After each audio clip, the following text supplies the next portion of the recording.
12ஆம் வகுப்பு பொதுத் தேர்வு முடிவுகள் வெளியாகியுள்ள நிலையில் தேர்ச்சி விகிதத்தில் திருப்பூர் மாவட்டம் 1வது இடத்தை பெற்றுள்ளது.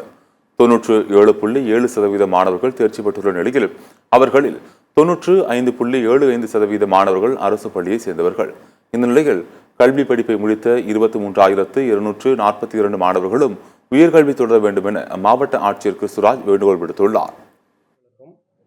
ஆசிரியர் பெருமக்களுக்கும் திருப்பூர் மாவட்டத்திலே 97.45% தேர்ச்சி விகிதத்தை +2 தேர்விலே பெற்றுக் கொடுத்துள்ள அன்பு மாணவ செல்வங்களுக்கும் பெற்றோர்களுக்கும் ஆசிரியர் பெருமக்களுக்கும் தலைமை ஆசிரியர்களுக்கும் மாவட்ட முதன்மை கல்வி அலுவலர் உள்ளிட்ட அரசு துறை சார்ந்த அலுவலர் பெருமக்களுக்கும் திருப்பூர் மாவட்டத்தில் உள்ள அனைத்து பொதுமக்களுக்கும் மாவட்ட நிர்வாகத்தின் சார்பிலே எனது மனமார்ந்த நன்றியும் வாழ்த்துக்களும் இந்த நேரத்திலே தெரிவித்துக் கொள்கிறேன். மாவட்ட ஆட்சியர் என்ற முறையில் மாவட்ட நிர்வாகத்திலே எனது வேண்டுகோள் என்னவென்றால் 23,242 மாணவர்களும் உயர்கல்வியிலே சேர வேண்டும், கல்லூரிக்கு செல்ல வேண்டும், ஹையர் எஜுகேஷன் அவங்க சேர வேண்டும், நன்றாக படிக்க வேண்டும் என்று இந்த நேரத்திலே அவர்களை அன்புடன் கேட்டுக்கொள்கிறேன்.